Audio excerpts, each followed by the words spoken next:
Film Theorists, Arlington High's film review show. My name is Jackson, and I'm here with my co-host Jason today to give you our thoughts and opinions on No Country for Old Men, released in 2007, directed by Ethan and Joel Coen. Jason, why don't you tell us a bit about the story? The story follows a man named Llewellyn Moss being hunted by the police and a psychopath named Anton Chigurh. Llewellyn decided to steal a briefcase of money from the aftermath of a drug deal gone bad.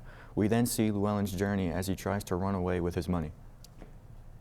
So let's talk opinions about the movie. I'm gonna be honest, I wasn't a big fan.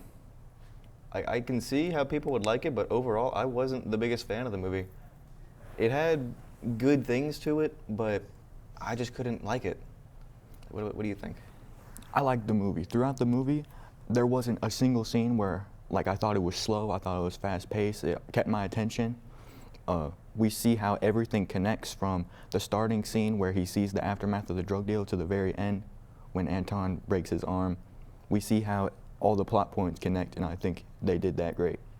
I mean, I kind of see what you mean about some parts where it's not slow, but I did find some parts to be, like, they just dragged a little too long for me. Like, when he was at the motel near the end of the movie, like right before Moss was about to die, you know? I thought it just, why was all the part before it necessary with the one girl offering him beer? Like, I don't know. I feel like each scene furthered the plot and connected each of the other scenes together to make the story have more sense to it. All right, well, let's talk implicit meanings. The implicit meaning of this movie to me is all about how change and the passage of time are inevitable. No matter what, you cannot avoid the change of the world and those around you. This can be seen in the difference of the main three characters, representing each the past, the present, and the future, especially with Officer Bell showing how the past is and mentioning how much Texas has changed around him. I think the implicit meaning of the movie is that you cannot run away from the inevitable and that sometimes you need to be able to take risks. The movie's main antagonist, Anton Chigurh, would sometimes ask his victims to call heads or tails on a coin. The outcome of the coin toss would determine if they got to live. This is a metaphor for the actions of the movie's protagonist, Llewellyn Moss, as he knew there would be trouble if he took the money from the drug deal, but he did it anyway without knowing the outcome.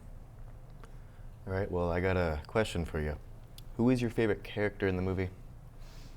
Out of, like, in general, or out of the overall, three main characters? Overall, anybody you liked?